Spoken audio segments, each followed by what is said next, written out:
Hi friends, good evening to everyone. आज हम इस वीडियो में बात करेंगे पेमेंट ऑफ बोनस एक्ट से रिलेटेड मल्टीपल चॉइस क्वेश्चंस की, जो कि लगभग हैं 20 से 25। जैसे कि हमने और वीडियोस में भी बात की है 20 से 25 या 30 तक मल्टीपल चॉइस क्वेश्चंस की, तो ये भी उस तरह एक छोटा सा एक्ट है और मैंने यहाँ पे कोशिश की है कि जो भी इम्पोर्टेंट पॉइंट है एक्ट के वो यहाँ पे मल्टीपल चॉइस क्वेश्चन में कवर किए जा सके। तो क्वेश्चन आप देख रहे हैं बोर्ड पे, मैंने 4 क्वेश्चन लिखे हैं। तो सबसे पहले क्वेश्चन की ओर आगे बढ़ेंगे। तो पहला क्वेश्चन पढ़ेंगे तो पहला क्वेश्चन सेम टू सेम उस टाइप का है जिस टाइप का हमने ईपीएफ एक्ट में पढ़ा था कि ये एक्ट एप्लीकेबल है फैक्ट्री पे, फैक्ट्री के साथ साथ कोई और इस्टेब्लिशमेंट में जिसमें 20 या उससे ज्यादा पर्सन क्या हो, काम कर रहे हो, लेकिन कब? Any day of accounting year. Accounting year की डेफिनेशंस कॉरपोरेशन के लिए, कंपनी के लिए और अदर देन कॉरपोरेशन और कंपनी के लिए अलग अलग दी हुई है, वो हम पढ़ चुके हैं। यहाँ पे भी उससे रिलेटेड बात कर लेंगे। तो ये किस पे एप्लीकेबल है? फैक्ट्री और अदर इस्टेब्लिशमेंट पे, लेकिन कहां? जहां 20 या उससे ज्यादा पर्सन काम कर रहे हो। और कब? अकाउंटिंग ईयर के किसी भी, अगर इन्होंने एक दिन भी काम किया एनी डे, तो भी ये एक्ट क्या हो जाएगा? एप्लीकेबल हो जाएगा। बट अगर कोई स्टेब्लिशमेंट है जहां पे 20 से तो कम लोग हैं, क्योंकि 20 और उससे ज्यादा हुए तो एक्ट एप्लीकेबल हो ही जाएगा, लेकिन 10 से ज्यादा है, मतलब कितने हैं? 11 से 19 के बीच में है, तो उस कंडीशन में जो अप्रोप्रिएट गवर्नमेंट है वो अप्लाई कर सकती है इस एक्ट में। Apply the provision of the act by giving notice not less than, by giving notice not less than कितने टाइम का पढ़ा था हमने, उसमें सेम टू सेम क्वेश्चन है। कितने टाइम का? 2 मंथ्स का। कितने टाइम का? 2 मंथ्स का नोटिस इसको कम से कम देना ही पड़ेगा। इसमें ऑफिशियल गजेट में अप्रोप्रिएट गवर्नमेंट 2 मंथ्स का नोटिस देगी। और ये 11 से जो 19 एम्प्लॉय वर्किंग है जिस कंपनी में, उस कंपनी पे भी इसके क्या है? प्रोविजंस एप्लीकेबल हो जाएंगे। सेकंड क्वेश्चन देखिए, the act is not applicable to what? किसको एप्लीकेबल नहीं है? Except those operating in competition with similar other private undertaking. तो इसका सेक्शन 20 है। सेक्शन 20 क्या कह रहा है कि वैसे तो ये जो एक्ट है वो एप्लीकेबल नहीं है किस पे? पब्लिक सेक्टर एस्टेब्लिशमेंट में। यहां पे क्या आंसर आ जाएगा? Public sector establishment. ये एक्ट एप्लीकेबल नहीं है पब्लिक सेक्टर एस्टेब्लिशमेंट के, लेकिन कब एप्लीकेबल हो जाएगा पब्लिक सेक्टर एस्टेब्लिशमेंट को भी? जब पब्लिक सेक्टर एस्टेब्लिशमेंट कोई भी काम कर रही हो, किसके कंपटीशन में? प्राइवेट अंडरटेकिंग के कंपटीशन में। तो पहला तो क्या हो गया कि ये क्या कर रही हो? या तो कोई प्रोडक्शन कर रही हो, या फिर कुछ चीज मैन्युफैक्चर कर रही हो, या फिर कोई सर्विस रेंडर कर रही हो। किसके कंपटीशन में? प्राइवेट सेक्टर के कंपटीशन में। और दूसरा, इनसे जो इनकम है वो नॉट लेस देन 20%, 20% से कम नहीं होनी चाहिए इसकी जो भी ग्रोस इनकम है। उस ग्रोस इनकम का 20% या उससे ज्यादा इनकम होनी चाहिए। किससे? इस प्रोडक्शन, मैन्युफैक्चर या सर्विस रेंडर कर रही है किसके? प्राइवेट अंडरटेकिंग में। तो ये क्या कह रहा है कि ये एक्ट वैसे तो एप्लीकेबल नहीं है पब्लिक सेक्टर एंटरप्राइजेस पे, एस्टेब्लिशमेंट, लेकिन कब है? इन 2 कंडीशन में, कि या तो प्राइवेट सेक्टर के कंपटीशन में काम कर रही हो और जो इनकम है वो ग्रोस इनकम की इन चीजों से कहां कितनी हो? 20% या उससे ज्यादा हो। ये सेक्शन 20 कहता है इसका। तीसरा क्वेश्चन देखिए कि part time employ is also an employ for the purpose of calculating number of employees. हम एम्प्लॉयज को कैलकुलेट कर रहे हैं किसके लिए कि बोनस एक्ट एप्लीकेबल होगा या नहीं होगा। तो क्या इन एम्प्लॉयज में हम पार्ट टाइम एम्प्लॉयज को भी कैलकुलेट करेंगे क्या? बिल्कुल 100% पार्ट टाइम एम्प्लॉयज को भी कैलकुलेट करेंगे। यहां पे देख लीजिए, यहां पे डेली वेज हो, पार्ट टाइम एम्प्लॉय हो, फुल टाइम हो, स्किल हो, सेमी स्किल हो, अनस्किल हो, सुपरवाइजर हो, क्लर्क हो, मंथली पेड हो, वीकली पेड हो, किसी भी टाइप का एम्प्लॉय हो, सब एम्प्लॉय क्या होते हैं? बोनस के लिए काउंट किए जाते हैं। आगे पढ़ेंगे उसके लिए कंडीशन है। क्वेश्चन नंबर 4 देखिए कि सेक्शन 2 का सबसेक्शन 1 कहता है अकाउंटिंग ईयर के बारे में, लेकिन what is the meaning of accounting year in respect of corporation? Corporation के लिए अकाउंटिंग ईयर का क्या मतलब है बोनस एक्ट में? क्या ईयर एंडिंग डे है जब बुक्स एंड अकाउंट्स क्लोज और बैलेंस होते हैं? बुक्स और अकाउंट जब क्लोज और बैलेंस हो रहे हैं, क्या वो दिन कॉर्पोरेशन के लिए अकाउंटिंग ईयर माना जाता है? या फिर period of profit and loss account? Profit and loss account जिस पीरियड का बना है, जैसे जनरली 1 अप्रैल से 31 मार्च तक का बनता है, तो क्या वो पीरियड कॉर्पोरेशन के लिए अकाउंटिंग ईयर है? या फिर कोई ईयर कमेंसिंग हो रहा है 1 अप्रैल से, क्या वो ईयर उसके लिए अकाउंटिंग ईयर है? या फिर एनी ऑफ द वो, इन तीनों में से हम किसी को भी मान सकते हैं। तो ये इंपॉर्टेंट है, ध्यान रख लेना। अगर कॉर्पोरेशन की बात कर रहे हैं तो जिस दिन बुक्स एंड अकाउंट क्लोज और बैलेंस होते हैं तो वो कॉर्पोरेशन का अकाउंटिंग ईयर माना जाता है। जो period of profit and loss account है, ये क्या है? कंपनी का अकाउंटिंग ईयर माना जाएगा। अगर पूछता है यहाँ पे इन रेस्पेक्ट ऑफ कंपनी पूछता तो आंसर आता period of profit and loss account. और तीसरा ईयर कमेंसिंग ऑन द 1 अप्रैल, ये माना जाता है अदर के लिए। अदर कौन? जो कॉर्पोरेशन और कंपनी के अलावा है, इनके लिए क्या माना जाएगा? या तो 1 अप्रैल माना जाएगा या फिर कोई भी डेट, या फिर उसके पास ऑप्शन होता है कि कोई भी डेट, जैसे 1 जुलाई 2019 से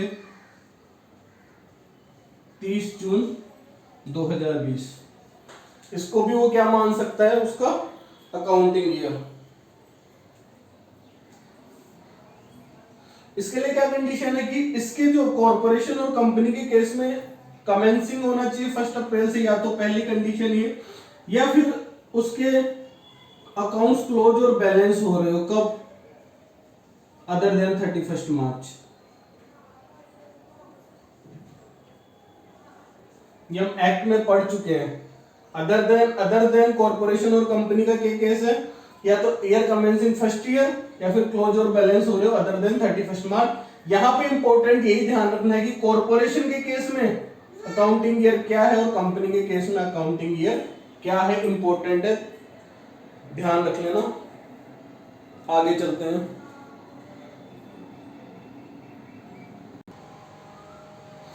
क्वेश्चन नंबर 5 क्या कह रहा है यहाँ पे? क्वेश्चन नंबर 5 है कि एन एंट्री और final determination of any dispute कोई बाय लेबर कोड ट्राइब्यूनल या authority called as per section 2 subsection 7। कोई भी ट्राइब्यूनल या अथॉरिटी या कोर्ट है, उसने जो भी अपना ऑर्डर दिया, तो इंट्री ऑर्डर या फाइनल ऑर्डर कुछ भी हो सकता है, तो उसको इस एक्ट में क्या कहा जाता है? उसको क्या फाइनल ऑर्डर कहेंगे, या फिर उसको रिवॉर्ड कहेंगे, अवार्ड कहेंगे, या इनमें से जो मर्जी हो वो कह सकते हैं। तो यहाँ पे ध्यान रखना, जो भी अथॉरिटी ऑर्डर देती है, वो चाहे इंट्रीम हो या फाइनल हो, उसको यहाँ पे क्या कहा जाता है? उसको यहाँ पे अवार्ड कहा जाता है। ठीक है, यहाँ पे ये वो वाला अवार्ड नहीं है, फिल्म फेयर अवार्ड वाला अवार्ड नहीं है, यहाँ पे दूसरे टाइप का अवार्ड है। Question number 6, employees meaning. Employees का क्या मतलब हुआ? Section 2 subsection 13। तो एम्प्लॉय का यहाँ पे क्या मीनिंग है कि कोई भी पर्सन जिसकी सैलरी और वेजेस कितनी होनी चाहिए, 21,000 रुपये या उससे कम। दूसरा, ये हो किसी भी तरह का सकता, काम किसी भी तरह का हो सकता है, स्किल हो सकता है, unskilled, supervisor, manager, administration, technical, clerical, किसी भी टाइप का नेचर हो सकता है वर्क का। लेकिन पहली कंडीशन क्या है, सैलरी वेजेज कितनी होनी चाहिए, not exceeding 21,000 per month. Year की तो बात पूछो मत, ईयर का थोड़ी होगा 21, कॉमन सेंस लगाना। नॉट एन अप्रेंटिस, कोई अप्रेंटिस भी नहीं होना चाहिए, उसको एम्प्लॉय में गिना जाएगा। क्योंकि अगर एम्प्लॉय में कौन गिना जाएगा, अप्रेंटिस नहीं होगा। तो अगर अप्रेंटिस है तो वो एम्प्लॉय में नहीं गिना जाएगा, उसको बोनस भी नहीं दिया जाएगा। तो इसका ऑप्शन आपको पता चल गया होगा, क्या हो जाएगा, all of the above. Next question number 7 देखिए, सैलरी और वेजेस का मीनिंग क्या है यहाँ पे पोगा में। वहां पे हमने देखा था कि केवल किसमें, ईपीएफ में केवल बेसिक को हम सैलरी या वेजेस कह रहे थे। यहाँ पे किसको कह रहे हैं हम, सैलरी वेजेस। बेसिक आएगा इसमें, डियरनेस अलाउंस आएगा, फ्री फूड अलाउंसेज या फ्री फूड अगर उसको इन लिeu ऑफ वूल और पार्ट ऑफ सैलरी, सैलरी या वेजेज के कुछ पार्ट के रूप में अगर उसको फ्री फूड अलाउंसेज मिल रहा है, उसमें से कुछ कटौती हो रही है, वो आ जाएगा। साथ के साथ इसमें एक रिटेंशन अलाउंसेज होता है, वो आ जाएगा। और ले ऑफ कंपनसेशन है, वहां पे भी बात की थी। ये पांचों चीजें क्या आ जाएंगी, बेसिक सैलरी और वेजेज का पार्ट आ जाएगा। तो ये पांच इसमें आती है। वहां पे भी बात की थी ना हमने कि यहाँ पे क्या याद रखना है कि क्या इसके अंडर में आता है, जो नहीं, बाकी एचआरए नहीं आ रहा तो वो नहीं इंक्लूड है, ओवर टाइम नहीं आ रहा, इंक्लूड नहीं है। कुछ भी बाकी हो उससे हमें कोई मतलब नहीं है, हमें मतलब है सिर्फ इंक्लूड होने से। ये इंक्लूड वाली चीजें याद कर लेंगे। क्वेश्चन नंबर 8 क्या कह रहा है कि what is the minimum number of days of an employ must have worked in an establishment to be eligible for bonus. Bonus के लिए एक एम्प्लॉय को कितने दिन, एक अकाउंटिंग ईयर में कितने मिनिमम नंबर ऑफ डेज काम करना पड़ेगा कि उसको बोनस मिल जाए। तो इसके लिए कितना मिनिमम नंबर ऑफ डेज है, 30 वर्किंग डेज है। तो अगर क्वेश्चन ऐसा आ जाता है कि एक एम्प्लॉय ने पूरे फरवरी मंथ में, पूरे फेब मंथ में क्या किया है, वर्क किया है, तो क्या ये बोनस के लिए एलिजिबल हो जाएगा क्या? क्या बोनस के लिए एलिजिबल हो जाएगा क्या? बिल्कुल नहीं होगा, क्योंकि फरवरी में कितने दिन होते हैं, 28 या फिर कितने, 29, 30 हो सकते हैं क्या? ये मत कहना कि 30 हो सकते हैं, है ना। 30 दिन हो ही नहीं सकते जिस मंथ में। उस मंथ को अगर वो पूरा भी काम कर लेगा तो भी उसको बोनस नहीं मिल पाएगा, क्योंकि बोनस के लिए मंथ को नहीं ले रहे, क्या लिया जाता है, वर्किंग डेज लिया जाता है। कितने working days, 30 working days. Important है क्वेश्चन। और ये एलिजिबिलिटी वाला है, तो इसका सेक्शन कौन सा है, सेक्शन 8 है, जो बताता है कि बोनस के लिए कौन एलिजिबल होगा। कौन होगा, जिसने अकाउंटिंग ईयर में 30 दिन, मिनिमम 30 दिन काम किया हो, उसको बोनस मिलेगा। कितना मिलेगा, वो प्रोपोर्शनेट में मिलेगा, एक साल का इतना तो 30 दिन का इतना, वो मैथ की कैलकुलेशन है। आगे बढ़ते हैं। क्वेश्चन नंबर 9 ही है ना, जो भी हो आप लिख लीजिएगा नंबरिंग के हिसाब से। 9 सेक्शन 9 क्या कहता है कि कोई भी एम्प्लॉय वो डिस्क्वालिफाइड हो गया बोनस लेने से लिए, ड्यू टू विच रीजन, उसके पीछे क्या कारण होगा। किसी एम्प्लॉय को एम्प्लॉयर ने बोनस देने के लिए डिस्क्वालिफाई कर दिया, मतलब उसको बोनस नहीं दे रहा, उसका क्या कारण हो सकता है, क्या रीजन है। क्या उसने फ्रॉड किया हो, बिल्कुल, अगर कोई एम्प्लॉय फ्रॉड करता है तो उसको बोनस कैसे देंगे भाई। दूसरा, उसका राइटियस या वायलेंट बिहेवियर, हंगामा मचा रहा है ऑफिस में जाके, उसको देंगे क्या, नहीं देंगे। थेफ्ट, मिसअप्रोप्रिएशन या सबोटेज ऑफ प्रॉपर्टी, चोरी कर लिया उसने, कुछ धोखाधड़ी, कुछ पैसे खा लिए हो, या फिर प्रॉपर्टी को तोड़फोड़ कर दिया हो।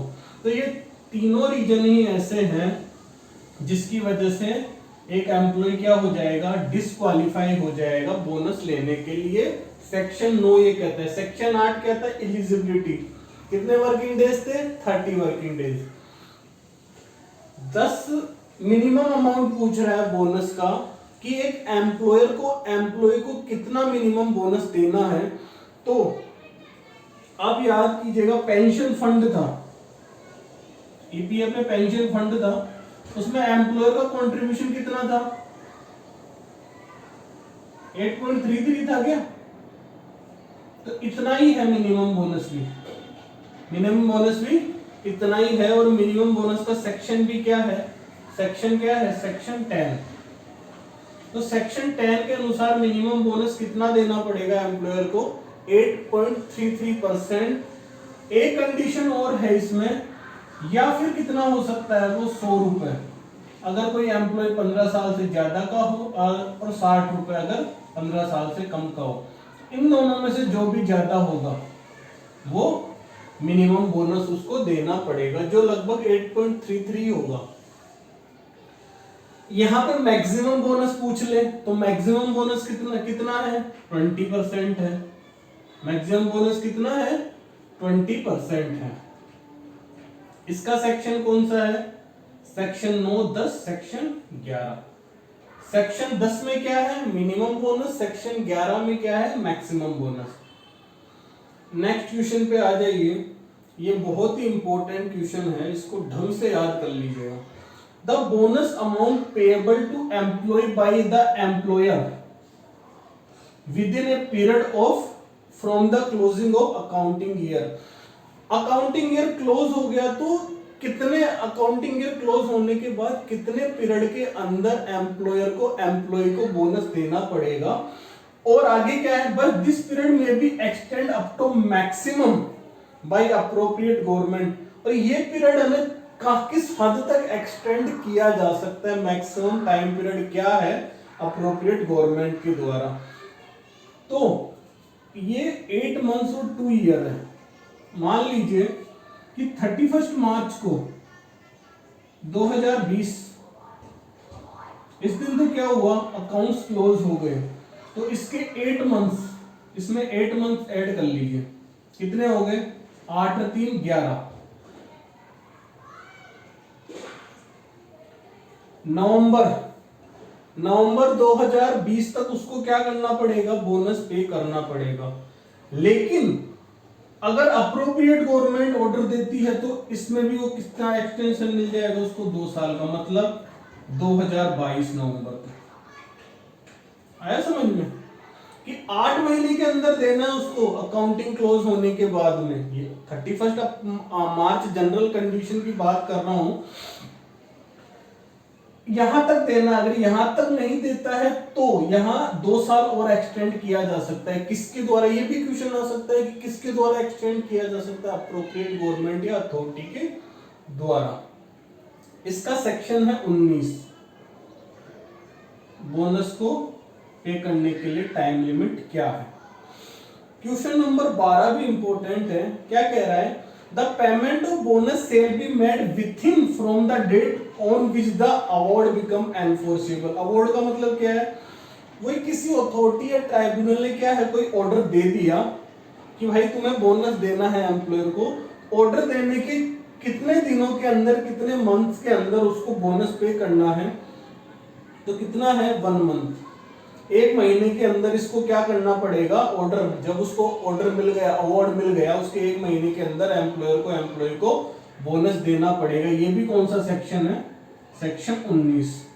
ये दोनों ही क्वेश्चन बहुत ज्यादा इंपॉर्टेंट है, याद रखिएगा। क्वेश्चन नंबर 13 क्या कह रहा है कि द सीलिंग ऑन सैलरी और wages for calculation of bonus. Bonus को कैलकुलेट करना है तो किस बेसिस पे करेंगे, उसके लिए क्या सीलिंग लिमिट है। तो उसके लिए एक 7,000 सीलिंग लिमिट दी हुई है इस एक्ट में, कि चाहे किसी की सैलरी 21,000 हो, क्योंकि 21,000 से ऊपर वाला तो काउंट होगा ही नहीं, चाहे उसकी 18,000 हो, चाहे उसकी 12,000 हो, चाहे उसकी 10,000 हो। किसी एम्प्लॉय की सैलरी कितनी भी हो, मुझे कोई मतलब नहीं है। वो क्या करेगा, 7,000 रुपए के हिसाब से उसका बोनस। जैसे मिनिमम बोनस इसका कितना हो गया, 8% हो गया, तो कितना हो गया 560 रुपए, 8.33 और भी कुछ हो जाएगा। मैक्सिमम बोनस कितना हो गया 20%, कितना हो गया, इससे ज्यादा वो उसको पे नहीं करेगा। ओके, आगे बढ़े। इंपॉर्टेंट है इसमें बहुत सारे क्वेश्चन, वैसे तो सारे इंपॉर्टेंट है लेकिन ये बहुत ज्यादा है, याद करते रहिए, आगे बढ़ते रहिए। हाँ, इसका सिलिंग के लिए सेक्शन है 12। देखिए सेक्शन 8 क्या है, एलिजिबिलिटी, नो क्या है, disqualified, 10 minimum bonus, 11 maximum bonus, 12 ही आ गया, और क्या था बस, और 19 टाइम लिमिट की जो बात हुई है। चलिए आगे बढ़ते हैं। क्वेश्चन नंबर 13 देखिए क्या कह रहा है। क्वेश्चन नंबर 13 के पहले एक क्वेश्चन और देख लीजिए। एक हमने सेक्शन 2A पढ़ा था,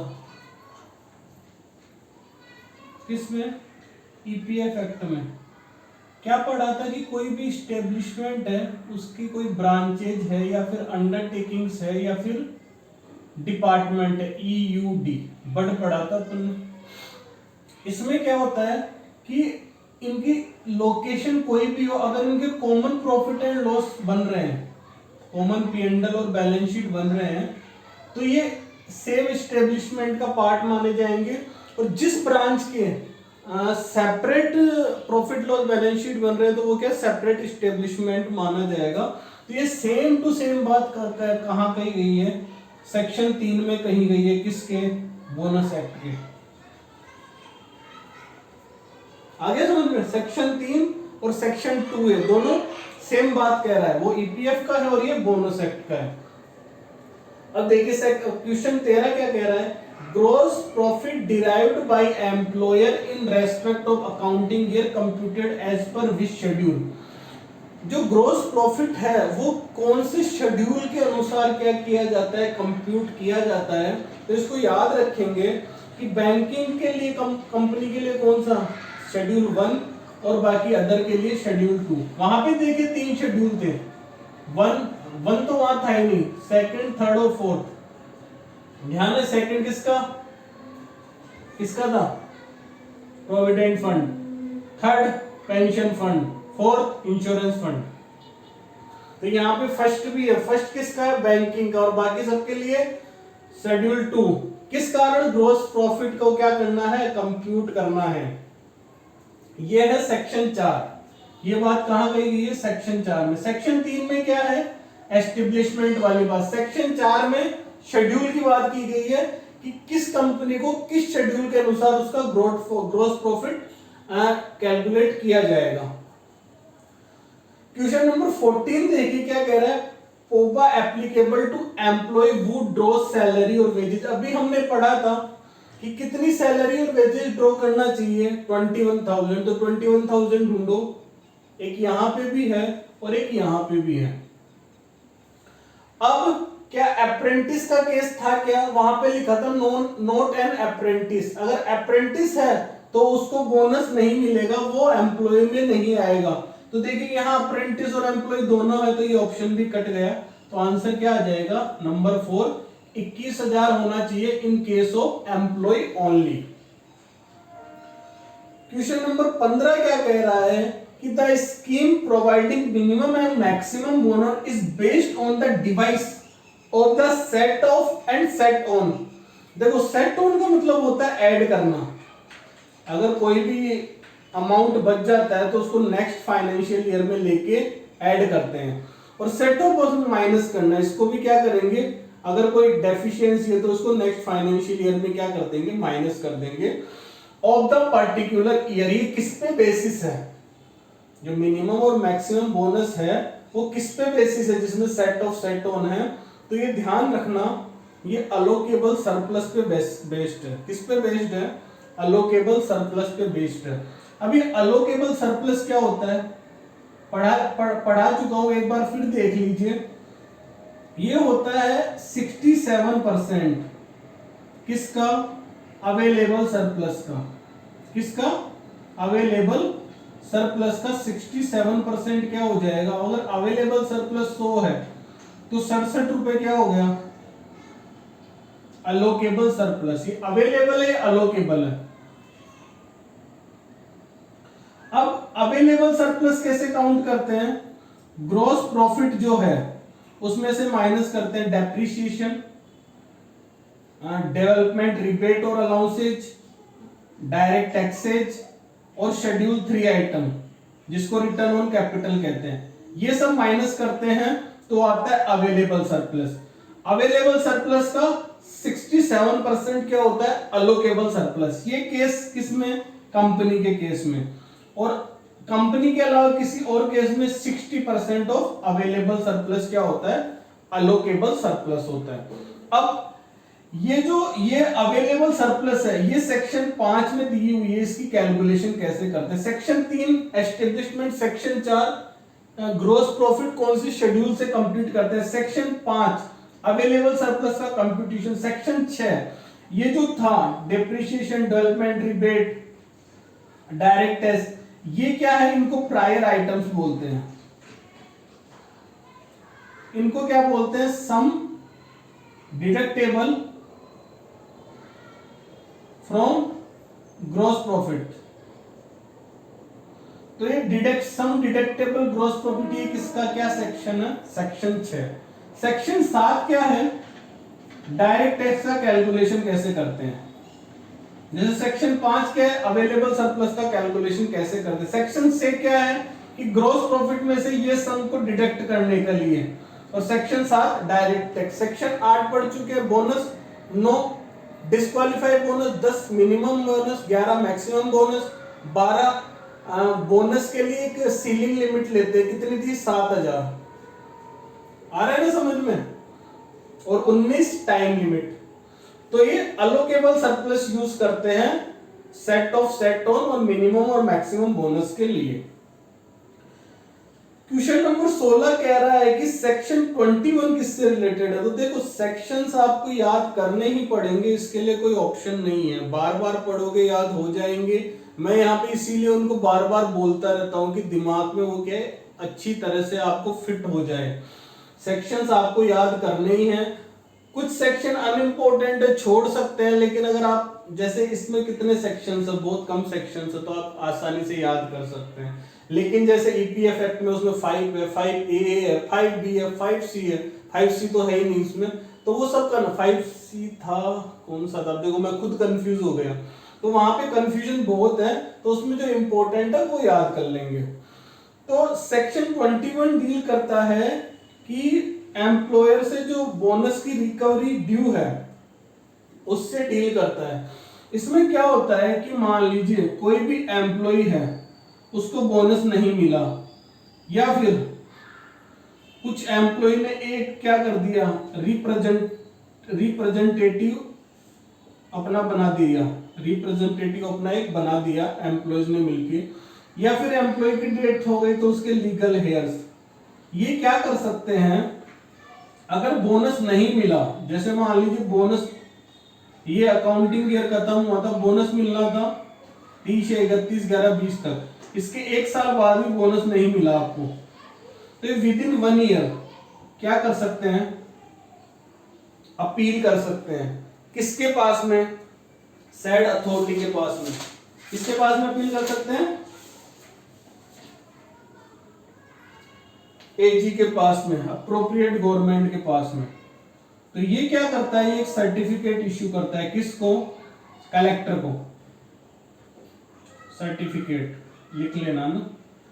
और ये कलेक्टर क्या करेगा फिर, इस एम्प्लॉयर से क्या करेगा, जैसे वो लैंड रिवेन्यू में एरियर्स कलेक्ट करता था, ये बस याद रख लेना कि लैंड रिवेन्यू में जैसे एरियर्स कलेक्ट करता था, वैसा ये एम्प्लॉयर से क्या करेगा, एरियर्स कलेक्ट करेगा। एक क्या हुआ कि एक पर्सन था, एक एम्प्लॉय था, उसको एम्प्लॉयर ने बोनस नहीं दिया, या बहुत सारे थे, तो उन्होंने क्या कर दिया, रिप्रेजेंटेटिव बना के अप्रोप्रिएट गवर्नमेंट के सामने एप्लीकेशन डाल दी। और कब डाल सकता है ये, जो एंड डेट है बोनस की उसके 1 साल के अंदर, मतलब इस डेट के पहले, with in time.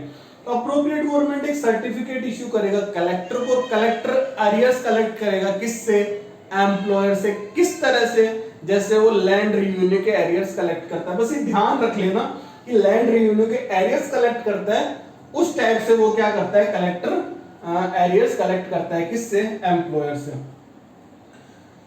Audit of accounts of employer, अगर कॉर्पोरेशन और कंपनी है तो उसके अकाउंट्स की ऑडिट का सेक्शन है 23, इसी में बैंकिंग कंपनी आ जाए तो 24, और set on off allocable surplus section 15।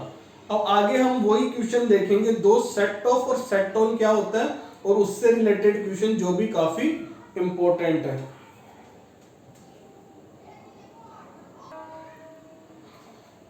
आगे क्वेश्चन देखिए, ये भी काफी इंपॉर्टेंट है, ध्यान से सुन लेना, बहुत इजी कंसेप्ट है, ध्यान से सुनोगे समझ में आ जाएगा। पहला केस क्या कह रहा है कि excess allocable surplus remain after paying the maximum bonus of 20% should be carried forward to the next accounting year for utilizing the payment of bonus in case of shortage of allocable surplus or losses occurs called। इसमें क्या हो रहा है कि excess allocable surplus बच गया, जैसे अभी अपन ने बात की थी कि अवेलेबल सरप्लस 100 रुपए था तो अलोकेबल सरप्लस 67 था, इसका इन्होंने 20% बोनस पे कर दिया, मतलब कितना हो गया, कितना हो गया, 13 रुपए 40 पैसे हो गया क्या। इसके बाद वो क्या कर रहे हैं कि जो इसके अलावा 13 रुपए 40 पैसे इसको माइनस करो 67 में से, 13 रुपए को कर लेते हैं 54, ये क्या करेंगे, ये मान लीजिए ये 90-20 का है, तो ये 2021 में ये 54 रुपीज क्या हो जाएगा, ऐड हो जाएगा। क्या हो जाएगा, ऐड हो जाएगा। क्यों, क्योंकि मान लीजिए 2021 में कंपनी को लॉस हो गया, तो बोनस तो हमेशा ध्यान रखना, कंपनी को लॉस हो या प्रॉफिट हो कोई फर्क नहीं पड़ता है। ये एक्ट क्या कहता है कि अगर कंपनी लॉस में भी है तो मिनिमम बोनस तो उसको देना ही है, कितना, 8.33%। अगर कंपनी प्रॉफिट में है तो मैक्सिमम बोनस कितना दे सकती है, 20%, उससे ज्यादा नहीं दे सकती, चाहे उसको कितना ही प्रॉफिट हो। तो ये समझ में आई कि ये जो 54 रुपीज है ये आगे कैरी फॉरवर्ड हो गए। क्यों, क्योंकि इस साल हो सकता है कि लॉस हो जाए, तो फिर इसमें से हम क्या कर सकते हैं, बोनस दे सकते हैं। दूसरी कंडीशन ये हो कि कुछ कैरी फॉरवर्ड नहीं हुआ और इस साल लॉस हो गया, मतलब 90-20 में जितना भी था वो सब बोनस दे दिया, कुछ कैरी फॉरवर्ड हुआ नहीं, और तो 2021 में क्या होगा, लॉस हो गया, तो क्या होगा, तो भी बोनस तो देना पड़ेगा। तो इस कंडीशन को हम सेट ऑन कहेंगे। क्यों, क्योंकि देखिए ये जो 54 रुपीज है ये क्या ऐड हो रहे हैं यहाँ पे आके, क्योंकि अलोकेबल सरप्लस क्या था, ज्यादा था, बोनस पे कर दिया, उसके पास भी पैसा बचा, तो ये कैरी फॉरवर्ड होगा अगले अकाउंटिंग ईयर में, तो इसको क्या कहेंगे, सेट ऑन। क्या कहेंगे, सेट ऑन। सेक्शन 15 है सेट ऑन सेट ऑफ का, शेड्यूल 4 है जो कि ईपीएफ में किसका था, इंश्योरेंस फंड का, ठीक है। यहाँ पे बैंकिंग के लिए शेड्यूल 1, अदर के लिए शेड्यूल 2 और शेड्यूल 4 किसके लिए, सेट ऑफ सेट ऑन के लिए। सेकंड क्वेश्चन देखिए, देयर इज नो प्रॉफिट और अमाउंट फाइल शॉर्ट, या तो प्रॉफिट नहीं है या फिर बोनस के लिए जो मिनिमम बोनस पे करना है उसके लिए भी अमाउंट क्या हो गया, या तो शॉर्ट हो गया, डेफिशिएंसी हो गई मिनिमम बोनस के लिए। Such deficiency should be adjusted to the current accounting year from set on amount which was carried forward in case of excess allocable surplus in the previous year called। तो यहाँ पे क्या हो रहा है, ये वाले पैसे आ गए थे 54, अब 2021 में ये वाला केस लॉस हो गया, तो इसमें से हम जो भी बोनस देंगे वो माइनस कर देंगे। वो क्या माइनस कर रहे हैं, यही वो कह रहा है कि डेफिशिएंसी होगी तो उसको क्या करना है, माइनस करना है। तो इस केस को अपन क्या कहेंगे, सेट ऑफ कहेंगे। अगर इस अकाउंटिंग ईयर में पैसा ऐड होता तो सेट ऑन, और अगर हट रहा है तो सेट ऑफ। आया होगा समझ में, आया क्या, ध्यान से सुन लेना, क्योंकि इसका क्वेश्चन कैसा भी घुमा फिरा के अगर आपको ये समझ में आ गया ना कि अमाउंट कैरी फॉरवर्ड हो रहा है, अगर पॉजिटिव है तो कैरी फॉरवर्ड हो रहा है तो सेट ऑन होगा, और अगर डेफिशिएंसी है तो फिर क्या होगा, सेट ऑफ होगा। देखिए question number 26, if an employ more than 15 years, 15 साल से ज्यादा का एम्प्लॉय है और बोनस के एलिजिबल है, कितने रुपए के लिए, 100 रुपए के लिए, for an accounting year, but he worked only 100 working day, उसने कितने दिन काम किया, 100 वर्किंग डेज में, कितने वर्किंग डेज में, टोटल एक साल में 200 वर्किंग डेज थे, उसने 100 वर्किंग डेज काम किया, तो बोनस कैसे देंगे, देखिए बिल्कुल सीधा सा कंसेप्ट है, 200 दिनों का बोनस कितना था, 100 रुपए, तो 100 दिनों का बोनस कितना होगा, डिवाइड बाई 200, कितना हो गया, 50 रुपए, या वैसे डायरेक्ट देख लो, ये 200 दिन का 100 रुपए है तो आधा 100 वर्किंग डेज का कितना हो गया, 50 हो गया। इसको क्या कहते हैं, इसको कहते हैं प्रोपोर्शनेट में बोनस देना, जो कि सेक्शन 13 बताता है। सेक्शन 10 तो मिनिमम, 11 मैक्सिमम, 12 क्या कहता है सीलिंग लिमिट, और 13 क्या बताता है, प्रोपोर्शनेट के बारे में बताता है कि बोनस को क्या करना पड़ेगा, प्रोपोर्शनेट करना पड़ेगा उसके वर्किंग डेज के रेस्पेक्ट में। 27 क्या कह रहा है, ये देखिए मैं सेक्शंस यहाँ पे क्यों लिख रहा हूँ, क्योंकि अगर आपको कोई दिक्कत है ना तो आप वहां जाके देख सकते हैं, दूसरा आपको याद हो जाए इसलिए, बाकी वो इतना इजीली क्वेश्चन नहीं देगा कि सेक्शन भी दे देगा और आपको सब कुछ दे देगा, सेक्शन याद करके बता दोगे। तो सेक्शन 24 क्या कहता है, which company accounts can't be question, कौन सी ऐसी कंपनी है जिसके अकाउंट क्वेश्चन नहीं किए जा सकते, तो ध्यान रखना बैंकिंग कंपनी के अकाउंट क्या है, कभी भी क्वेश्चन नहीं किए जा सकते। 28 सेक्शन 30 क्या कह रहा है कि no court shall the cognizance of offence punishable under this act, मतलब कोई भी कोर्ट है ना वो कॉग्निजेंस नहीं कर सकता ऑफेंस। कॉग्निजेंस क्या होता है कि कोई सीरियस नेचर का ऑफ क्राइम होता है उसको कॉग्निजेंस ऑफ ऑफेंस बोल सकता है। तो इस एक्ट में कोई भी कोर्ट मतलब किसी एम्प्लॉयर को अपराध को कॉग्निजेंस नहीं कर सकता, कब तक नहीं कर सकता या उसको अपराधी घोषित नहीं कर सकता, आप मान लीजिए कब तक, जब तक रीजनल लेबर कमिश्नर, अगर सेंट्रल गवर्नमेंट है तो रीजनल लेबर कमिश्नर और स्टेट गवर्नमेंट है तो लेबर कमिश्नर, अगर ये शिकायत नहीं करते हैं तब तक कोई भी कोर्ट है ना सेक्शन 30 के अंदर की कॉग्निजेंस नहीं कर सकता ऑफेंस का। ये दोनों अगर वो शिकायत करते हैं सेंट्रल गवर्नमेंट में regional labour commissioner, state government के केस में लेबर कमिश्नर, तो ये क्या करेगा, कॉग्निजेंस करेगा ऑफेंस का। तो ये देखिए क्वेश्चन तो बहुत सारे हो गए, मैंने तो 20-25 कहे थे, बहुत सारे क्वेश्चन हो गए। अब लास्ट 2 से 3 क्वेश्चन बचे हैं जो हम फटाफट कर लेते हैं, और एक बार हम थोड़ा सेक्शंस को भी याद कर लेंगे जो इम्पोर्टेंट है, उसको भी मैं आपको एक बार लास्ट स्लाइड में बता दूंगा तो हमें इजी रहेगा।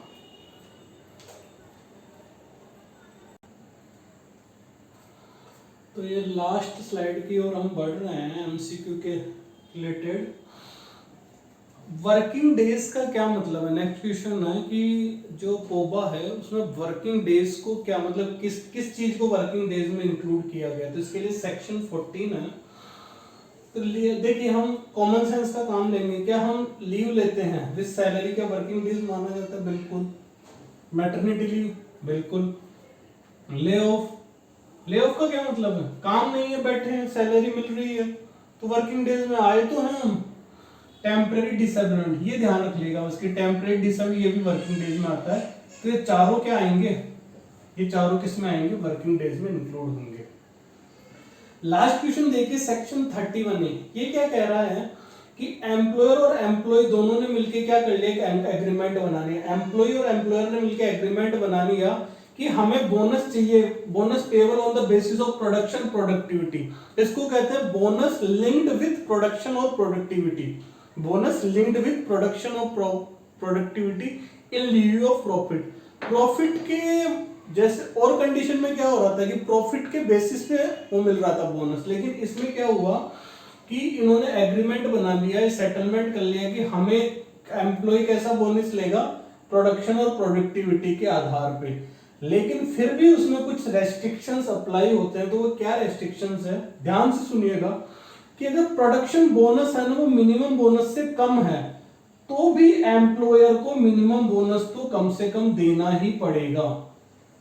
एम्प्लॉयर को मिनिमम बोनस तो देना ही है, चाहे वो इससे अटैच हो गए इस प्रोडक्शन बोनस से, पर अगर ये मिनिमम बोनस से कम है तो मिनिमम बोनस तो उसको देना ही देना पड़ेगा। सेकंड केस क्या है कि ये प्रोडक्शन बोनस वो मैक्सिमम बोनस से ज्यादा है तो एम्प्लॉय क्या करेगा, एम्प्लॉय ज्यादा से ज्यादा एम्प्लॉय को मैक्सिमम बोनस पे कर सकता है। तो यहाँ पे क्या पता चल रहा है आपको कि एक एम्प्लॉय का जो मिनिमम बोनस और मैक्सिमम बोनस उसको कम से कम मिनिमम बोनस तो मिलेगा ही मिलेगा और ज्यादा से ज्यादा मैक्सिमम बोनस मिल सकता है, चाहे बोनस प्रोडक्शन के आधार पे ले ले वो चाहे प्रॉफिट के आधार पे ले ले। तो इसमें क्या आंसर हो जाएगा, बोथ आंसर हो जाएगा।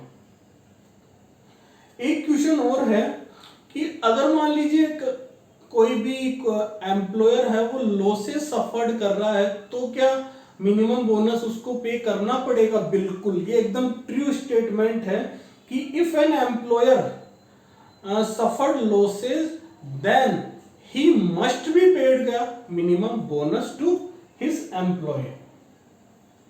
तो ये हमारे इससे रिलेटेड क्वेश्चन हो गए। लगभग मैंने सभी इंपॉर्टेंट क्वेश्चंस को यहाँ पे कवर कर लिया है। बाकी आप एक्ट पढ़िए एक बार, फिर आप मल्टीपल चॉइस क्वेश्चन कीजिए, देखते हैं हो सकता है इसके बाहर कुछ नहीं आए, बाकी आजकल कुछ कह नहीं सकते। अब सेक्शन देख लीजिए, सेक्शन 1 2 आपको पता है, 1 एप्लीकेबिलिटी 2 डेफिनेशन, थर्ड में एस्टेब्लिशमेंट। सेक्शन 4 पढ़ा था अभी कि ग्रॉस प्रॉफिट कौन से शेड्यूल से related, schedule 1 banking, schedule 2 other. Section 5 available surplus. बाकी सेक्शन 6 पढ़ा था, ग्रॉस प्रॉफिट में से जो डिडक्टेबल करना है वो। सेक्शन 7 डायरेक्ट टैक्स का कैलकुलेशन है। 8 ये इंपॉर्टेंट, 8 किससे, एलिजिबिलिटी से, नो डिस्क्वालिफिकेशन से 10, minimum bonus 11, maximum bonus 12, ceiling limit bonus पे करने के लिए कितनी थी 7000, 13 प्रोपोर्शनेट बेसिस पे अभी बताया था कि 100 रुपए बोनस था उसको, लेकिन उसको 50 ही मिला। क्यों? क्योंकि उसने 200 की जगह 100 वर्किंग डेज काम किया। 14 अभी ऊपर पड़ा है, वर्किंग डेज का मतलब क्या है, 15 allocable surplus, set on set off, 16 certain establishment जो न्यूली है उनके लिए है, 17 डिडक्शन, 17 और 18 के डिडक्शन से रिलेटेड है।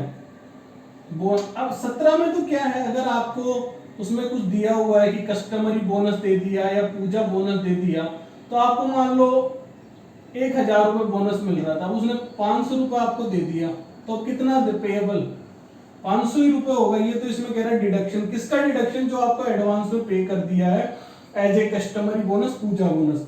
18 में क्या कह रहा है कि अगर आपकी वजह से कंपनी को फाइनेंशियल लॉस हो गया, तो जैसे मान लीजिए आपको 1000 बोनस पे करना था, कंपनी को 2000 का लॉस हो गया, तो ऐसा नहीं है कि वो यहाँ पे 1000 रुपए यहाँ पे बोनस ले लेगी और नेक्स्ट फाइनेंशियल ईयर में 1000 बोनस, ऐसा नहीं है। वो जितना भी मैक्सिमम टू 1000 रुपए यहाँ पे काट सकती है, नेक्स्ट फाइनेंशियल ईयर में ऐसा नहीं है कि ये 1000 रुपए कम है तो वो काटेगी, ऐसा नहीं है। 19 टाइम लिमिट पड़ा था, कितने क्लोजिंग होने के अकाउंट्स के 8 महीने के अंदर बोनस पे करना है, 2 साल का और एक्सटेंशन मिल सकता है। अगर कोई अथॉरिटी अगर वो करती है, अपना अवार्ड दे देती है किसी एम्प्लॉय को, तो 1 महीने के अंदर आपको बोनस पे करना है। 20 पब्लिक सेक्टर एंटरप्राइजेस पढ़ा था कि कोई पब्लिक सेक्टर एंटरप्राइजेस पे वैसे तो ये एप्लीकेबल नहीं है, लेकिन कब, अगर वो प्रोडक्शन और मैन्युफैक्चर या फिर सर्विस रेंडर कर रहा हो प्राइवेट के कंपटीशन में और उससे होने वाली इनकम ग्रोस इनकम की 20% या उससे ज्यादा हो। 21 रिकवरी फ्रॉम एम्प्लॉयर से। सेक्शन 23 कॉर्पोरेशन और कंपनी के अकाउंट जो प्रॉफिट लॉस बैलेंस शीट के presumption of accuracy of profit loss and balance sheet of company corporation. 24 banking companies के जो अकाउंट्स। 25 23 कंपनी कॉर्पोरेशन बैंकिंग को छोड़ के जिसके अकाउंट्स है। 32 क्या है, अप्लाई नहीं होता है, किस किस पे अप्लाई नहीं होता है ये। तो देखिए ये सेक्शन 16 ईपीएफ में तो 16 था जो अप्लाई नहीं हो रहा था, जो नॉट एप्लीकेबल के लिए क्या था सेक्शन 16 था, और यहाँ पे क्या सेक्शन 32, तो याद रख सकते हैं 1632। ये ऐसे ही याद करने पड़ेंगे ना, ऐसे बहुत, या तो बार बार पढ़ो या फिर कुछ कंसेप्ट बनाओ इसका कि हाँ इससे रिलेट करके, तो इजीली हो जाएंगे। तो ये हमारा यहाँ पे क्या हो गया, पेमेंट ऑफ बोनस एक्ट के मल्टीपल चॉइस क्वेश्चन खत्म हो गए। नेक्स्ट वीडियो में फिर किसी नए एक्ट के मल्टीपल क्वेश्चन की बात करेंगे।